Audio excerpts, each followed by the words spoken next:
님께서 여러분과 함께 요한이 전한 거룩한 복음입니다.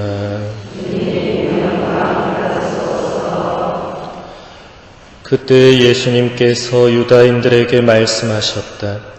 내가 나 자신을 위하여 증언하면 내 증언은 유효하지 못하다. 그러나 나를 위하여 증언하시는 분이 따로 계시다. 나는 나를 위하여 증언하시는 그분의 증언이 유효하다는 것을 알고 있다. 너희가 요한에게 사람들을 보냈을 때에 그는 진리를 증언하였다. 나는 사람의 증언을 필요로 하지 않는다. 그런데도 이러한 말을 하는 것은 너희가 구원을 받게 하려는 것이다.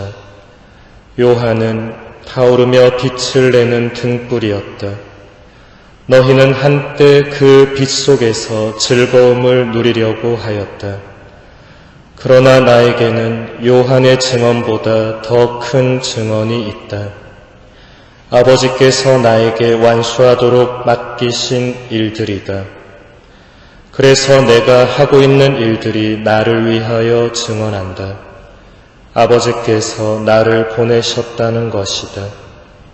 그리고 나를 보내신 아버지께서도 나를 위하여 증언해 주셨다. 너희는 그분의 목소리를 들은 적이 한 번도 없고 그분의 모습을 본 적도 없다. 너희는 또 그분의 말씀이 너희 안에 머무르게 하지 않는다. 그분께서 보내신 이를 너희가 믿지 않기 때문이다. 너희는 성경에서 영원한 생명을 찾아 얻겠다는 생각으로 성경을 연구한다. 바로 그 성경이 나를 위하여 증언한다. 그런데도 너희는 나에게 와서 생명을 얻으려고 하지 않는다. 나는 사람들에게서 영광을 받지 않는다. 그리고 나는 너희에게 하느님을 사랑하는 마음이 없다는 것을 안다. 나는 내 아버지의 이름으로 왔다. 그런데도 너희는 나를 받아들이지 않는다. 다른 이가 자기 이름으로 오면 너희는 그를 받아들일 것이다. 자기들끼리 영광을 주고받으면서 한 분이신 하느님에게서 받는 영광은 추구하지 않으니 너희가 어떻게 믿을 수 있겠느냐. 그러나 내가 너희를 아버지께 고소하리라고 생각하지는 마라. 너희를 고소하는 이는 너희가 희망을 걸어온 모세이다.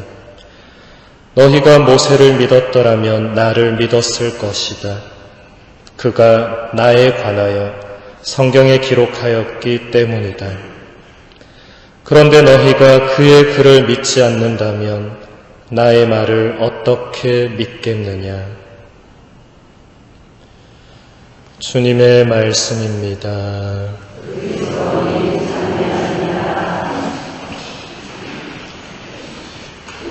참 예수님,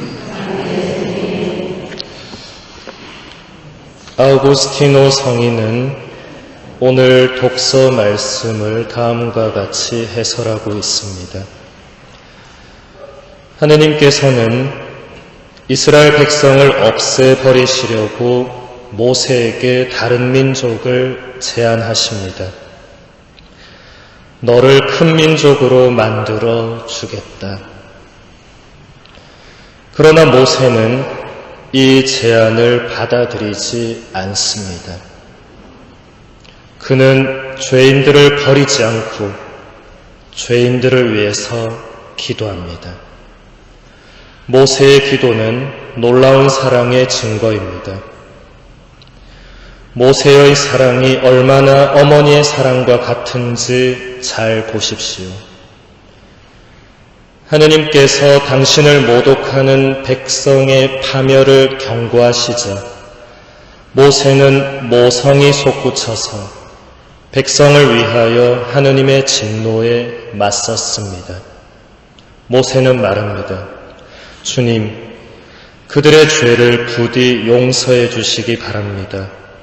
그렇게 하시지 않으려거든 당신께서 기록하신 책에서 제발 저를 지워 주십시오. 이 얼마나 대단한 모성이고 부성입니까? 또한 이렇게 말하는 모세는 하느님의 정의와 자비를 얼마나 확신하고 있는지요. 모세는 하느님은 정의로우심으로 의로운 사람을 멸하지 않으시리라는 것을, 또한 그분은 자비로우심으로 죄인들을 용서해 주시리라는 것을 잘 알고 있었습니다.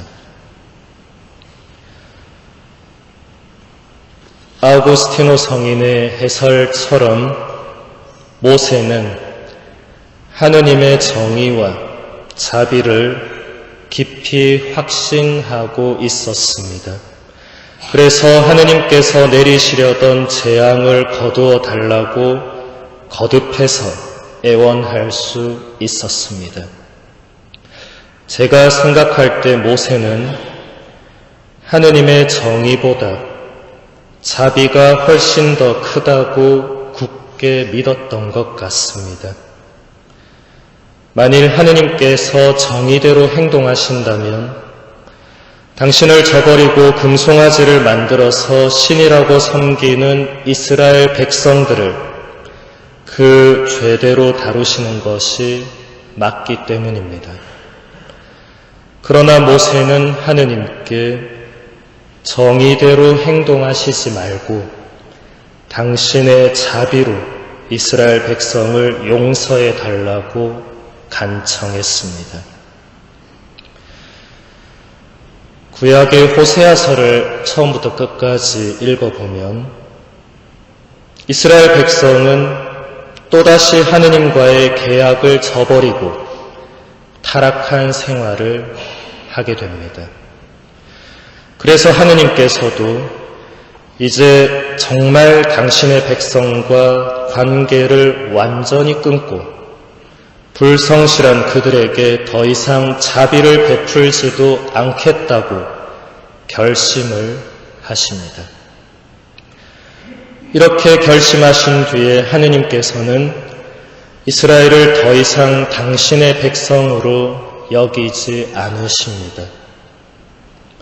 이것으로 이스라엘 백성의 앞날은 끝난 것처럼 보였습니다. 그런데 여기서 극적인 반전이 일어납니다. 하느님께서 호세아 예언자를 통하여 이렇게 말씀하신 것입니다. 에프라임아, 내가 어찌 너를 내버리겠느냐? 이스라엘아, 내가 어찌 너를 저버리겠느냐?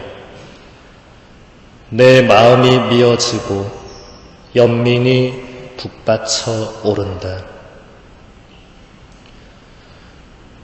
우리말 성경에서 내 마음이 미어진다고 번역한 히브리어 성경 원문을 그대로 직역하면 이렇습니다.